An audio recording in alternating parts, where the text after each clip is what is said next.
Buenas tardes, les damos la bienvenida al espacio Hablemos de Libros de la Librería Internacional. Nos acompaña Francisco J. Dalanese, quien irrumpe en la escena literaria costarricense con una novela negra impresionante, La huella de los zopilotes. Francisco nace en Costa Rica en 1960, es licenciado en Derecho por la Universidad de Costa Rica desde 1983. Se ha desempeñado como fiscal, juez penal, magistrado suplente de la Corte Suprema de Justicia de Costa Rica, fiscal general de la República, comisionado internacional contra la impunidad en Guatemala y actualmente es abogado litigante y consultor internacional. Es profesor de Derecho Penal en la Universidad Escuela Libre de Derecho. Ha recibido reconocimientos de los gobiernos de Costa Rica, España e Italia. Antes de conversar con Francisco, María del Carmen Diola, responsable editorial y de promoción para Centroamérica del grupo Penguin Random House, además de editora de esta novela, nos brindará unas palabras. María del Carmen, bienvenida, adelante. Muchas gracias. Gracias, Juan. Gracias, Francisco, por volver a acompañarnos en este proyecto. Y bueno, pues quería dar unas breves palabras para, no sé, como para dar este banderazo de salida a esta novela que estamos recuperando de nuestro catálogo de Alfaguara, puesto que se publicó en el 2012, si mal no recuerdo, en este sello editorial.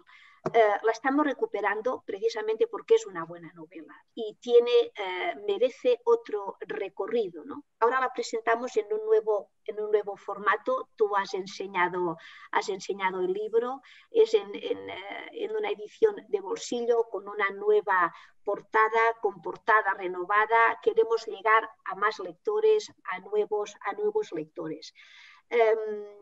Bueno, es una novela que, además de entretener, porque bueno, es un thriller policial, un thriller judicial, que seguro que ya lo conversaréis entre vosotros, tiene todas las características de este género de la novela negra, ¿no? El crimen, el suspense, pero este suspense entendido, según dice el diccionario de la Real Academia, como expectación impaciente. Y es que a lo largo de la lectura te sucede esto, ¿no? O sea, empiezas a impacientarte como lector porque quieres saber qué más, no puede ser esto, qué más va a pasar, ¿eh? Bueno, digo que además de entretener, que es lo que pretende una buena novela, también como editorial pensamos que este tipo de novelas y con estos contenidos aportan a la discusión, aportan al debate de temas que nos ocupan y preocupan también en una sociedad democrática, ¿no? Estos temas del papel de la policía, de los jueces, hasta dónde llega uno, el otro, cómo se mueve este mundo que a veces nos parece tan desconocido, tan lejano. Bien, pues todos estos temas se plantean en esta novela que les recomiendo. Es una novela negra muy centroamericana, muy latinoamericana, muy nuestra, que estoy segura que disfrutarán. Así que, Francisco, gracias de nuevo y bueno, todos invitados a esta aventura. Muchísimas gracias, María del Carmen. Y bueno, La huella de los zopilotes es una impresionante novela negra que bebe de algunas de las mejores tradiciones de este género. Nos introduce en el complejo mundo jurídico, a veces burocrático, de los procesos de investigación, así como en la visión de fiscales, policías y hasta víctimas y asesinos. Los crímenes que narra la novela no están exentos de altos grados de emoción, realidad social y hasta una mística religiosa. Vista a través de los ojos del personaje de Julián Santerra, nos acercamos al sórdido mundo del crimen organizado, la guerra de cárteles, la corrupción y la sed de poder que impera tanto en estratos políticos como sociales en Costa Rica y Latinoamérica. Francisco, bienvenido al programa. Muchísimas gracias por aceptar la invitación y por estar anuente a conversar sobre el relanzamiento de La huella de los zopilotes. Muchas gracias, Juan. Un gusto estar aquí con ustedes, saludar a mi amiga María del Carmen de Ola, agradecer a la Librería Internacional por el espacio brindado y sobre todo a la editorial Penguin Random House por retomar la novela que ya está próxima a cumplir 10 años de publicada su primera edición. Es un honor estar aquí con ustedes. Muchas gracias. Francisco, vos sos principalmente conocido como un hombre ligado al derecho y la ley, tanto a nivel nacional como internacional, y fue apenas en el año 2012 cuando sale a la luz pública, al menos tu primera novela publicada, ¿verdad? La huella de los zopilotes. Como especialista en derecho tenés que leer toneladas de papeles y además interpretar y debatir leyes, hechos. Quería saber un poco cuáles son tus recuerdos sobre libros, sobre bibliotecas, si desde pequeño tuviste alguna inclinación por la lectura y la escritura, que nos acerques un poco a ese mundo privado tuyo como lector. Bueno, en realidad siempre fui un aficionado a la lectura. Primero los libros de cuentos, después eh, algunos textos como los de Julio Verne, alguna cosa leí sobre Miguel Strogoff, eh, y luego en el colegio sí fui muy rebelde, no leía los libros que era obligatorio leer, sino que leía otras cosas. Hasta que yo estudié en el Colegio Marista en Alajuela, la secundaria, y me encontré con el hermano Joaquín Lieva en la calle, de muy grata memoria, era español, y él nos inclinó a escribir, a leer y escribir. Entonces, eh, él era muy particular para dar sus clases, no hacía exámenes, sino que había que entregar cada libro, señalando epítetos, metáforas, analizando personajes, y eso por supuesto que lo mete a uno en el tema de la literatura.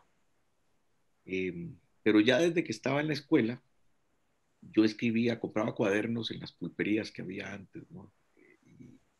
Y cuadernos de papel rayado, y escribía los cuentos que ya me habían contado. Y los ilustraba con dibujos y todo esto.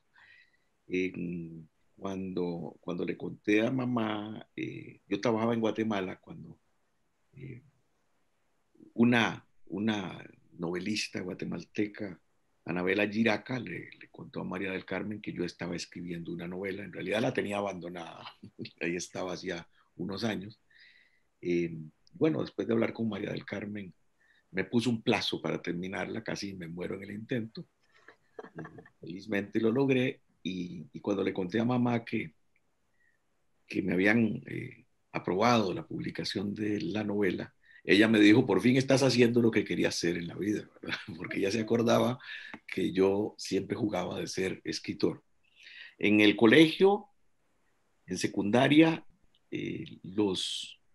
los dos compañeros que estudiamos Derecho éramos los que nos ganábamos siempre los premios.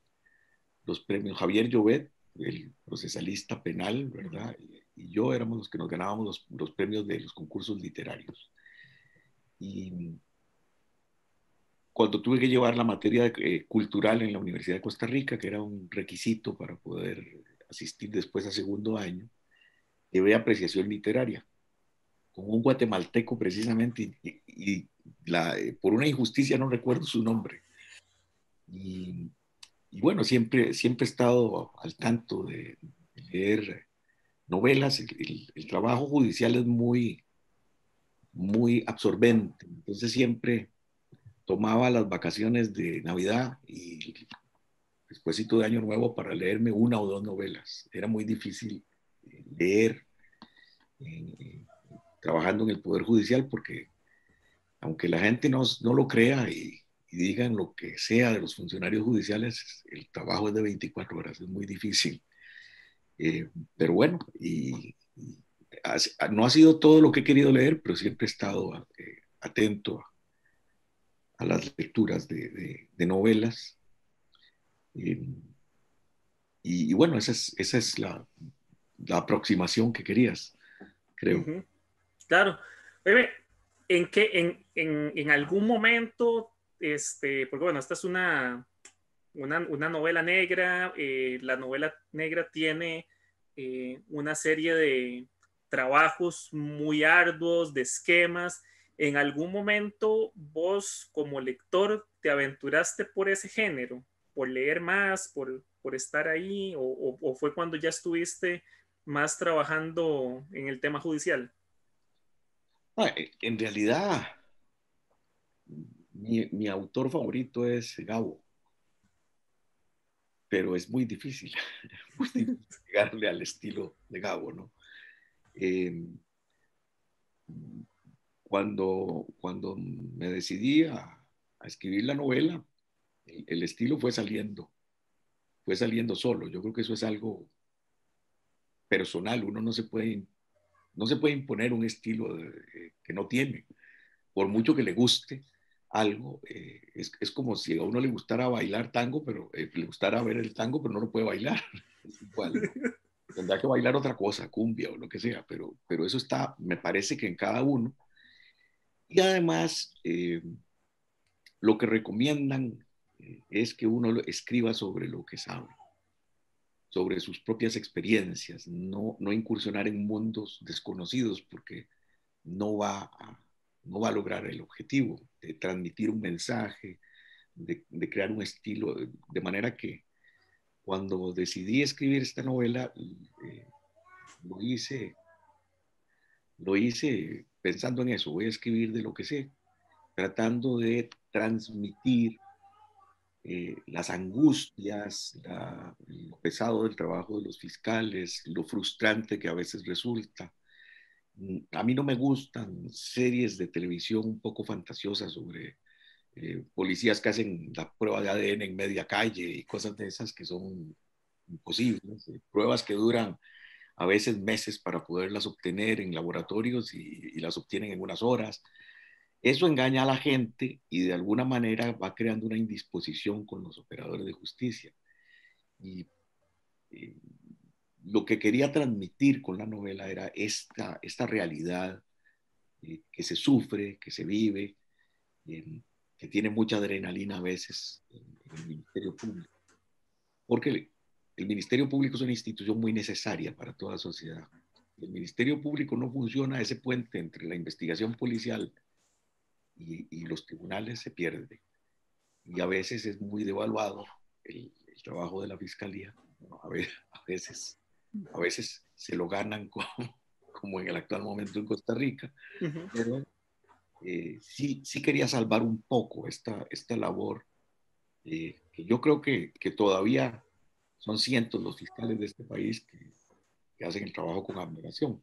Eso era, y en realidad me senté a escribir la novela yo le contaba a María del Carmen alguna vez que lo hice al revés, porque entregué el texto y después me puse a estudiar cómo se hacía una novela. Yo lo hice exactamente al revés. Primero hubo el producto y luego me puse a averiguar cómo era. Posiblemente si hubiera seguido el método que recomiendan los profesores de escritores, me hubiera resultado más fácil, porque en algún momento se me perdió la novela, me superó un poco en lo que yo quería, perdí el control y tuve después que echar para atrás y recuperarlo, con algunas dificultades muy importantes. Eh, Escribía un capítulo y lo guardaba y después lo sacaba a los días y lo tenía que romper porque me sonaba como a un recurso de casación o a un recurso de apelación que no tenía nada que ver con literatura. Y esa tal vez fue una parte muy difícil, pero finalmente creo que lo logré. Eh, Siempre uno espera que sea mejor de lo que quedó, pero bueno, ahí está. Y los comentarios que he recibido de mucha gente es que les ha agradado. Y eso realmente paga más que cualquier cosa, es una gran satisfacción. Claro.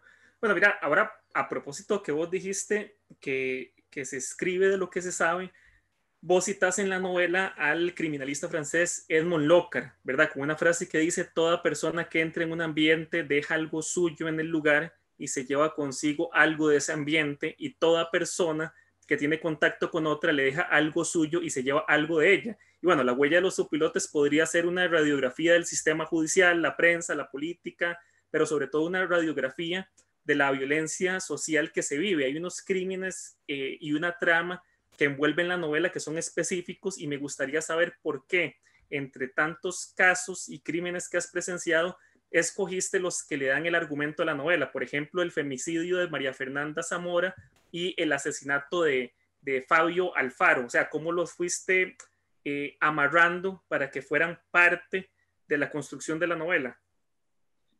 Bueno, en realidad lo que hice fue tomar muchos casos y ir sintetizando algunas partes, combinando historias para construir una, bueno, dos en este caso.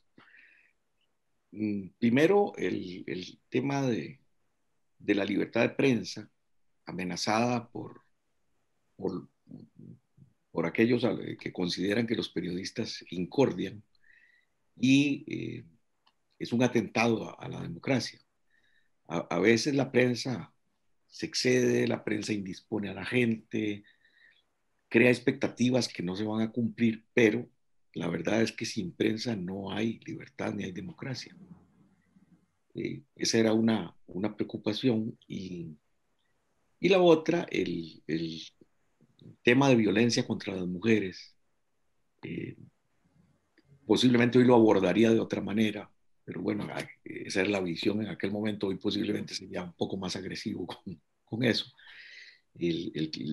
Las mujeres merecen ser reivindicadas a todo nivel, pero sobre todo en el tema de violencia es muy grave lo que sucede en América Latina. Bueno, Guatemala, ahí sabrá María del Carmen los números que llevan y cualitativamente cómo se atenta contra las mujeres con torturas y previas a la muerte. Pero bueno, eso básicamente es... no es una novela histórica de un caso, sino la combinación de muchos casos, de muchas cosas. No podía inventar un caso porque los casos no se inventan, pero sí mezclar varias historias de las que había observado para cumplir esto de escribir con base a la experiencia. Claro. Pero sí se prestaban o se prestaron para tratar estos temas que me parece son urgentes siempre, ¿no? Cada vez el tema de violencia contra las mujeres cada vez va peor y no cesan los atentados contra los periodistas, ¿verdad? Aquí en Costa Rica, gracias a Dios, no hay atentados, pero a nivel latinoamericano sí sufren mucho los periodistas por ejercer la libertad de expresión y la libertad de información. Totalmente. María del Carmen.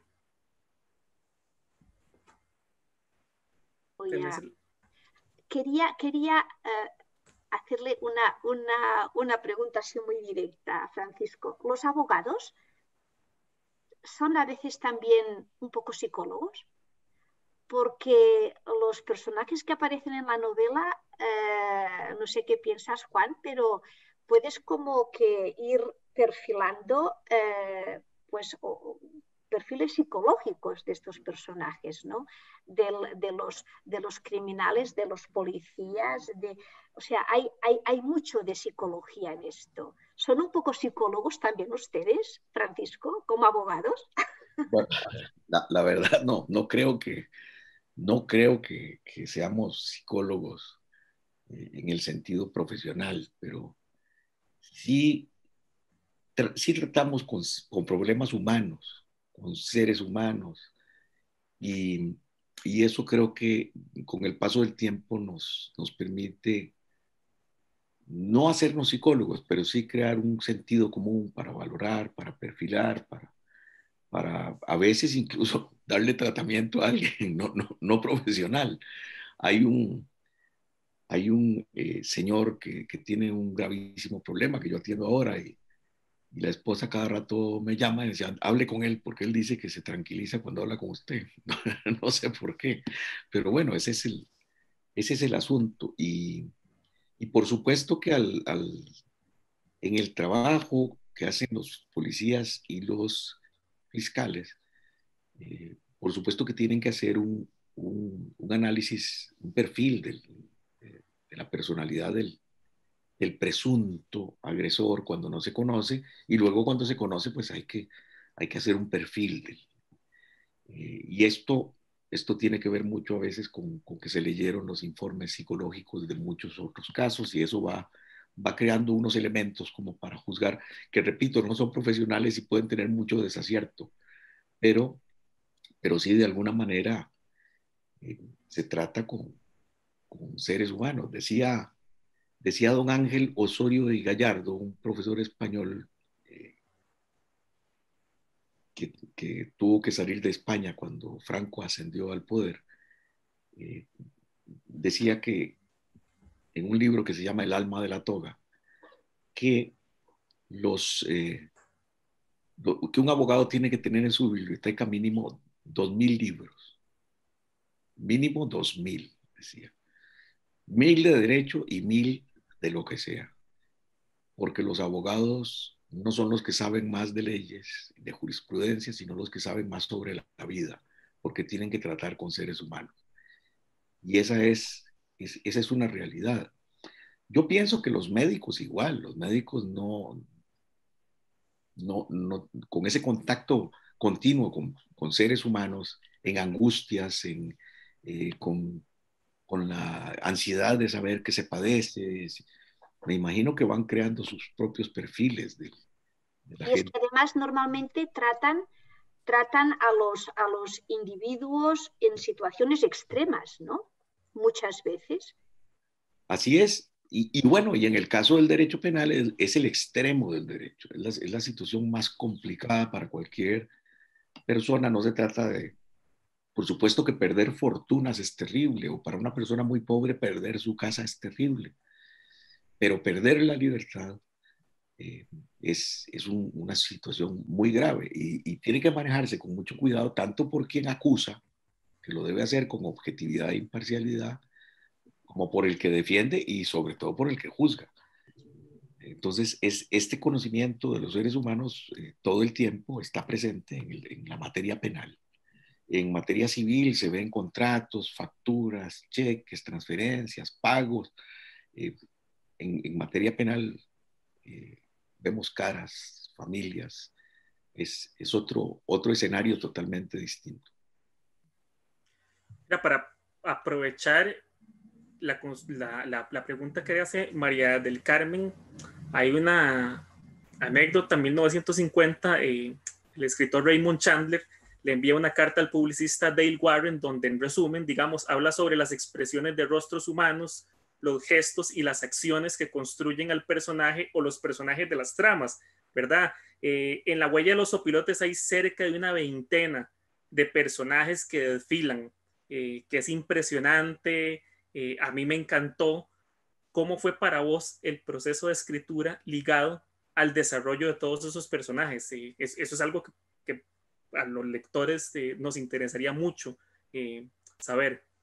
Porque Bueno, además no te pierdes, Juan. No No, te no, pierdes para la nada. lectura, ¿eh? Y esto es lo difícil de hilvanar, ¿no? La relación entre ellos. bueno, al principio eran más personajes. Entonces creí que aquello iba a ser como un directorio telefónico.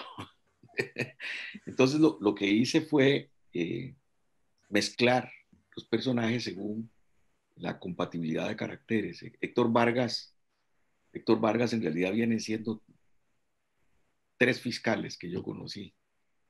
Eh, y la mujer esta fatal que aparece por ahí, Mars. Es que hay la diaconisa, Satanás, María Teresa o Teresa. la periodista, sí. Eh, Teresa, Teresa. y esta, Teresa González. sí, con esta ha sido muy simpático porque, si ustedes se dan cuenta, yo traté de no describir a ninguno de los personajes. Y en varios momentos, reuniones, conversaciones por teléfono, qué sé yo, y hasta en algún correo electrónico que me escribieron a Guatemala, algún amigo me decía, ¿quién es esa rubia? Otros, esa morena, es esta... Y yo no describía a la mujer. Igual que traté de no entrar en detalles sobre... A Marcela López sí le di una descripción un poco más detallada, pero el resto traté de no describirlos. Cada uno se imagina si este es gordo, flaco, lo que sea. Entonces, con esa mujer ha sido todo un éxito porque todo el mundo ve esa periodista tan sensual. Meten en el vestido a la persona que les gusta y eso es maravilloso eso. Para quienes nos están acompañando, estamos en el programa Hablemos de Libros, hablando con Francisco J. Dalanese sobre la huella de los zopilotes en esta segunda edición de Bolsillo, disponible en toda la librería internacional y por medio de su página web. Francisco, acabamos de conversar un poco sobre cómo surgieron todos estos personajes, sobre algunos específicos, pero bueno, me gustaría tal vez que conversáramos sobre, por ejemplo, el fiscal general, Julián Santerra, que es un personaje espectacular en el desarrollo de la novela, es clave para, como lectores, entender algunos procesos judiciales a los cuales, por supuesto, no tenemos idea, o como vos lo dijiste en un inicio, tenemos una visión bastante particular en base a los programas televisivos, que se resuelve todo en media hora de programa, cuando la realidad es otra. ¿Cómo lo fuiste construyendo este personaje? Bueno, ese fue el más difícil, ¿verdad? Porque como yo ocupé el cargo de fiscal general, bueno, quería transmitir cómo es el Ministerio Público. Y no quiero que la gente piense que yo soy ese personaje, porque no es así. Traté de poner ahí a un fiscal general ideal, no el que yo fui ni el que han sido otros, sino uno ideal, con defectos, con debilidades, con virtudes, pero que reflejara en su trajín lo que la gente no sabe desde afuera. El fiscal general no es el que resuelve los casos. El fiscal general es una especie de asesor de los subalternos, en casos importantes, porque hay 500,000 casos, no puedes saber cada expediente. Esa es una cosa. Y el asunto es que siendo asesor, también es asesorado por sus subalternos, que son los que están en el campo, los que recaban las pruebas. Esa interrelación del jerarca con subalternos y subalternos con el jerarca, a veces medio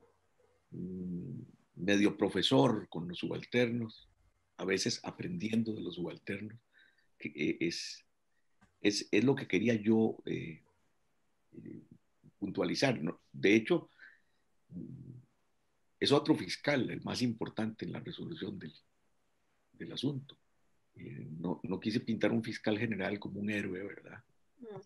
Sino un fiscal general pues agresivo, pero reposado en la dirección del caso. Es la parte cerebral, la parte que no corran con esto, llévenlo de esta manera. Y una especie, digamos, de entrenador del equipo. Y el equipo juega el partido, ¿no? Y es el que le brinda los resultados a ese fiscal general. Que incluso hay un detalle que pocas personas perciben, pero el fiscal general es negro, no es blanco. Un amigo mío negro me dijo un día, no pusiste ningún negro en el libro, ¿no? El fiscal general es negro. Entonces volvió a leer la novela y después me llamó y me dijo, tuve que releerla, pero sí es negro. Y además es un fiscal general que tiene una vida más allá de la fiscalía, ¿no? Claro. Porque vives con el fiscal su no sé, su drama personal también, ¿no? De no poder compartir con los suyos, de no estar a tiempo muchas veces con su familia o con sus temas personales. O sea, ves estos conflictos también que provocan este tipo de trabajos, ¿no? O sea, son personas de carne y hueso, ¿no? Y lo que pasa realmente, suena el teléfono y tiene que dejar a la esposa en la cama, ponerse la ropa e irse a trabajar de nuevo, pues, porque no hay derecho, no hay derecho a nada, las 24 horas es fiscal general. Bueno, esto es algo que se menciona varias veces en la novela. Quien asume esos puestos, quien asume ese trabajo, lo asume vitaliciamente, prácticamente, ¿verdad? Las 24 horas del día y en el transcurso de la novela, como bien lo dijo María del Carmen, ahí se nota por los horarios que vos planteas ahí, por la división de los capítulos, que sí, son bien pesados, o sea, se levantan muy temprano, se acuestan muy tarde, tienen que hacer viajes largos. Entonces, bueno, esa descripción es riquísima. Mira, la novela, bueno, tiene una lectura muy clara sobre Costa Rica, sobre el Poder Judicial en Costa Rica, pero a la vez es una novela que integra elementos centroamericanos, ¿verdad? Es decir, puede ser leída como una realidad, como una novela regional. Quería saber si tu trabajo como comisionado en Guatemala te dio algunos insumos para extender las fronteras de la novela en algún momento. Bueno, curiosamente no. A ver, cuando yo le presenté a María del Carmen lo que yo tenía escrito, y María del Carmen me dijo, si sigue como va, es publicable. Pero María Eugenia recordará que ya todo lo que pasa en la novela en Guatemala ya estaba escrito. Yo lo había escrito en Costa Rica, no lo había escrito no lo escribí en Guatemala.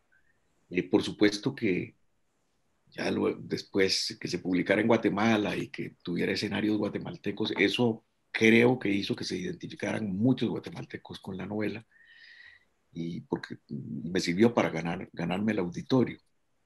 Pero en realidad yo había ido a Guatemala a unas vacaciones para estar un poquito lejos de toda la problemática de Costa Rica, ir donde a uno nadie, poder andar sin escolta en aquel tiempo, caminar tranquilo por la calle. Y yo conocía Antigua, pero no conocía un escenario de Antigua que aparece en la novela. Me encantó. Yo inicialmente había escenificado eso en Barranquilla, en La Cueva, el bar que frecuentaba Gabriel García Márquez. Entonces yo fui a La Cueva, tomé las fotografías, hice todo para... Pero cuando fui a esas vacaciones a Guatemala, dije, no, este es el lugar, tiene que ser este. Para lo que yo quiero, este es el lugar.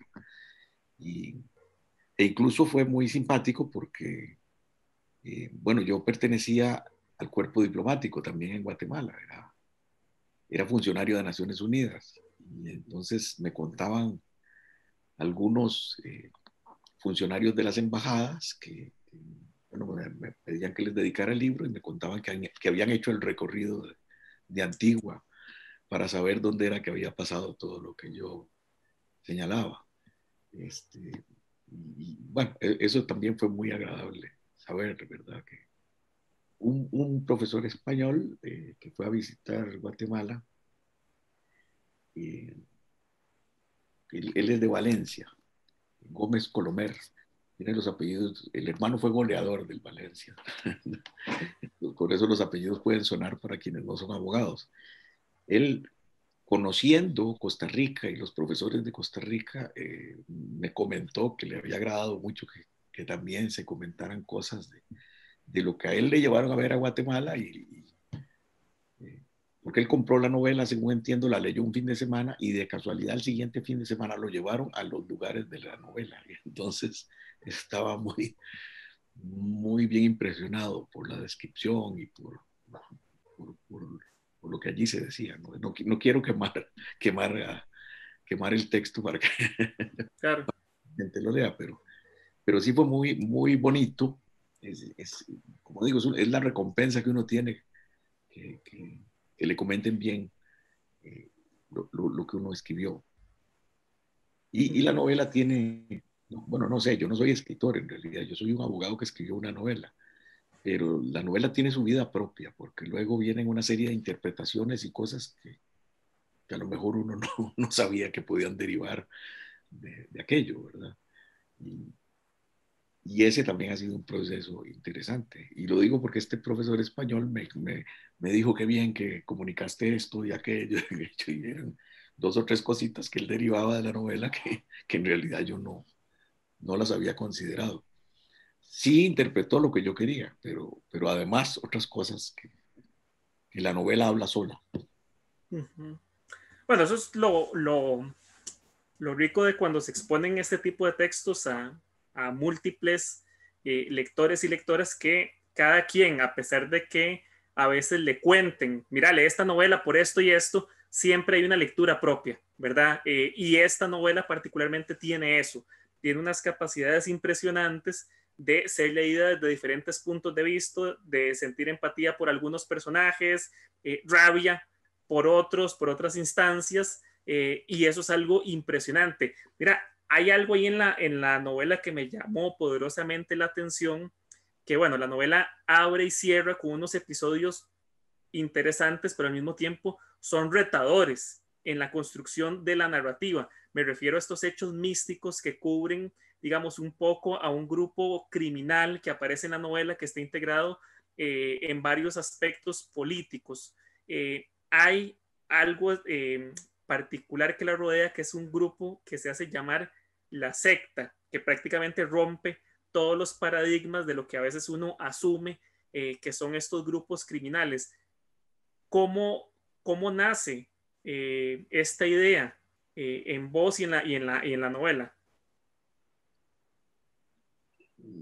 Bueno, a ver, la ceremonia de iniciación de la secta, por supuesto que es fantasiosa y está copiada, digamos, de la iniciación en la mafia, con alguna variante, ¿no? Pero está, e incluso en la novela transcribo la iniciación que hace la mafia del libro de Falcone. Salvo eso, Centroamérica está llena de sectas. Y México y Colombia y Costa Rica no se escapa a eso. Y con personas de todas las clases sociales. Y hay sectas de ricos y sectas de pobres. Es muy duro esto porque yo señalé más o menos en el año 2005 ante la Corte Suprema que estábamos siendo tomados por el crimen organizado, que los sicarios que estaban en Limón se trasladarían a San José. Algún magistrado me dijo fuera de sesión que yo buscaba protagonismo. Bueno, la Corte no lo tomó en serio, no me dieron los recursos, pero ahí están los resultados. Creo que los vivimos todos los días. También yo quería transmitir esa parte, que la gente sepa que eso existe y que Costa Rica no está exenta. Los costarricenses creemos que somos el pueblo elegido y que todos los males le suceden a los demás, a los centroamericanos. Y seguramente nosotros somos una isla que está allá por Europa, ¿verdad? Y no es cierto. Estamos expuestos a todo y nunca lo queremos ver. Ya cuando no nos queda más que aceptarlo, no hacemos nada, simplemente convivimos con eso. Ese es el gran defecto que tenemos los costarricenses y creo que eso nos va a costar caro en esta parte del crimen organizado. De hecho, mucha gente no, una fiscal me dijo un día que esa ceremonia de iniciación le había dado mucho miedo. Sí, sí, o sea, en la narración vos logras transmitir de forma muy exacta un poco el miedo de cruzar ese umbral y está clarísimo en la novela. Mira, ya casi para ir terminando, vos dijiste al inicio que un poco lo que buscabas era transmitir, ¿verdad? La parte humana de todo el sistema judicial, todo lo que está ahí, pero al mismo tiempo, a pesar de que vos acabas de decir que no sos escritor, escribís una magnífica novela negra que, como lo dijo Carmen al puro principio, entretiene, nos tiene en suspenso, el hilo conductor y la narrativa son impecables.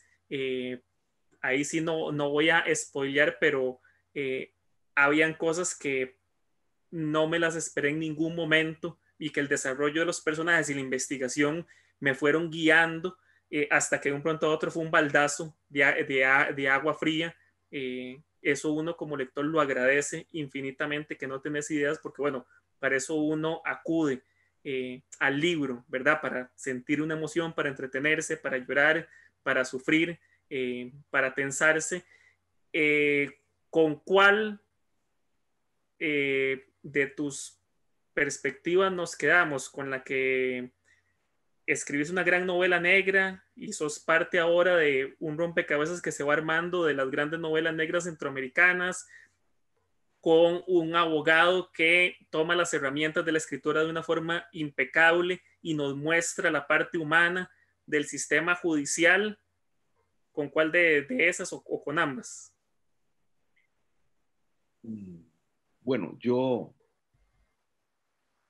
creo que la gente es la que tiene que decidirlo. Uno es lo que la gente cree que uno. Si la gente juzga que la novela es buena y que estoy en condición de escritor, lo agradezco. Yo creo que me falta mucho todavía. Me gustaría escribir más novelas, me gustaría publicar más. Ahí María del Carmen siempre me dice, ¿cuándo viene la próxima? Y le digo siempre, ahí la tengo de camino, pero no, lo que no tengo es tiempo. Pero yo creo que en estas cosas uno no debe calificarse. Yo creo que los demás son los que te califican o te descalifican, te reconocen o no te reconocen. Y en realidad lo más importante para mí es la novela, que les guste la novela, no el autor que está detrás de la novela.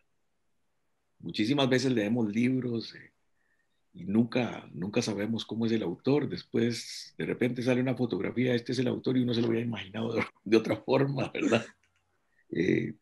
Yo quiero que sea así, que la novela tenga su vida propia, que hable sola y que la gente la disfrute. Eso es lo que más, eso es lo que yo quiero, no pido más.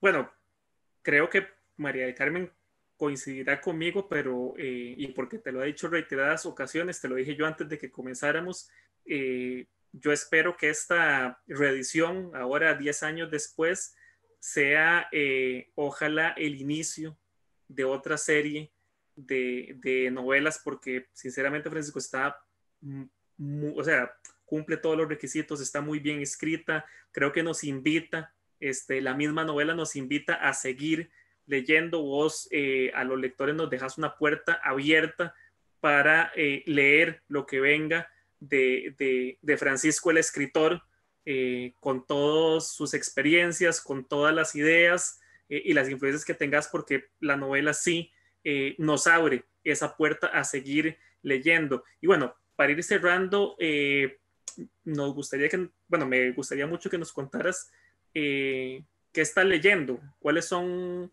los escritores o escritoras que te han estado acompañando estos tiempos. Yo sé que estás con mucho trabajo a nivel judicial, pero bueno, en los ratos libres, ¿qué lees? ¿Qué nos puedes recomendar?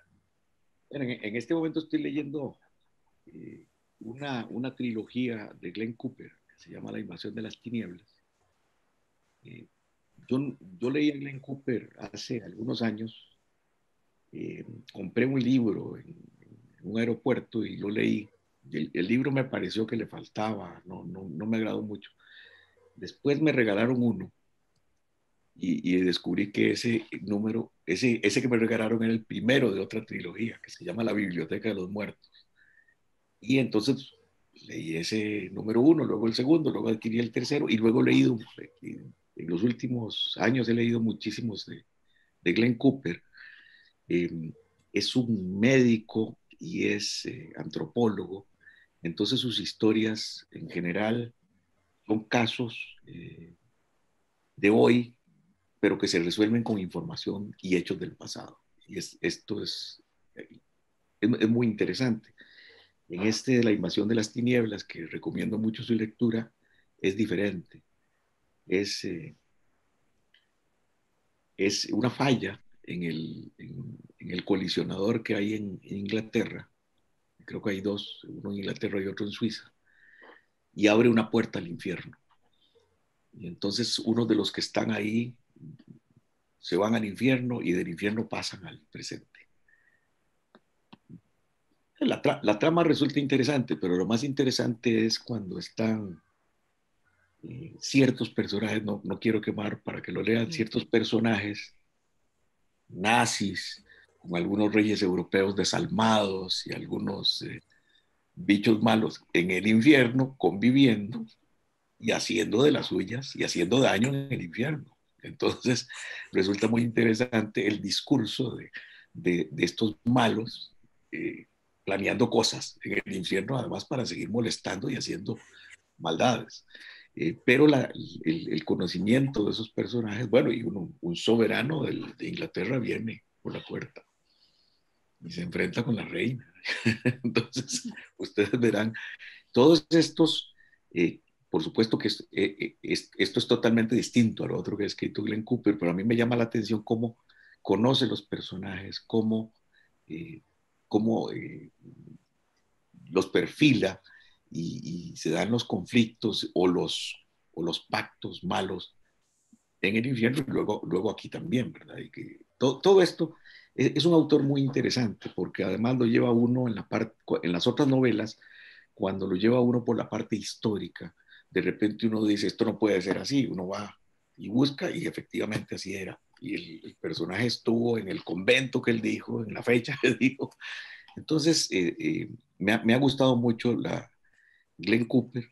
Eh, por supuesto que son traducciones, y posiblemente esto hace que pierda mucho de lo literario, pero igual las he disfrutado muchísimo y las recomiendo. Son muy, muy, para mí, bueno, por lo menos para mi gusto, son buenas. Muchísimas gracias, Francisco. María del Carmen, vamos cerrando. No sé si tenés unas palabras para... Bueno, acaba de apuntar un tema más aquí, Francisco, que estarás de acuerdo conmigo también, Juan, que novela negra escrita en idioma español de primera mano tampoco hay mucha. Y se agradece cuando es así. Y bueno, pues quizás terminar diciendo que La huella de los zopilotes se defiende por sí solita, Francisco, no necesita ningún abogado defensor. Se defiende muy bien y estoy segura que será una lectura muy, muy agradable en estos días que todavía estamos de medio encierro e incluso se puede convertir, y usted lo comentaba, Francisco, en un manual para estudiantes de derecho, ¿no? O sea, entreteniéndose a través de una novela de ficción literaria, pues conocer todos estos procesos judiciales, policiales, que a veces pueden ser muy áridos, ¿no? Me imagino, en textos jurídicos y textos más técnicos, pues se pueden disfrutar y aprender mucho mejor así. Así que, bueno, invitadísimos todos y gracias, Juan, por animarte a conversar con Francisco y gracias, Francisco, y desde luego que espero el siguiente proyecto. Esto ya sabe usted, ya lo hemos hablado. Y muchas gracias a Librería Internacional, desde luego, que siempre está aquí al pie del cañón ofreciendo su espacio y su expertise en todo el tema de la selección de buenos libros. Así que muchísimas gracias. El agradecido soy yo y Juan, especialmente por haber aceptado esta entrevista que espero no sea incómoda. Y espero que nos podamos ver en el futuro con un cafecito o con un vinito. Pero por supuesto que sí. Y bueno, muchísimas gracias, María Carmen. Muchísimas gracias, Francisco. A quienes nos acompañaron, esto fue Hablemos del Libro de la Librería Internacional, La huella de los zopilotes, a la venta en todas las librerías internacional y por medio de su página web. Cordialmente invitados e invitadas una gran novela y, como lo anotó María del Carmen, se suma a una de las pocas novelas escritas en lengua en español en este tipo de género. Entonces, bueno, les agradecemos mucho haber participado, estar con nosotros en el programa. Nuevamente, María del Carmen, Francisco, muchísimas gracias y nos seguimos viendo en otros programas de Hablemos de Libros. Hasta luego.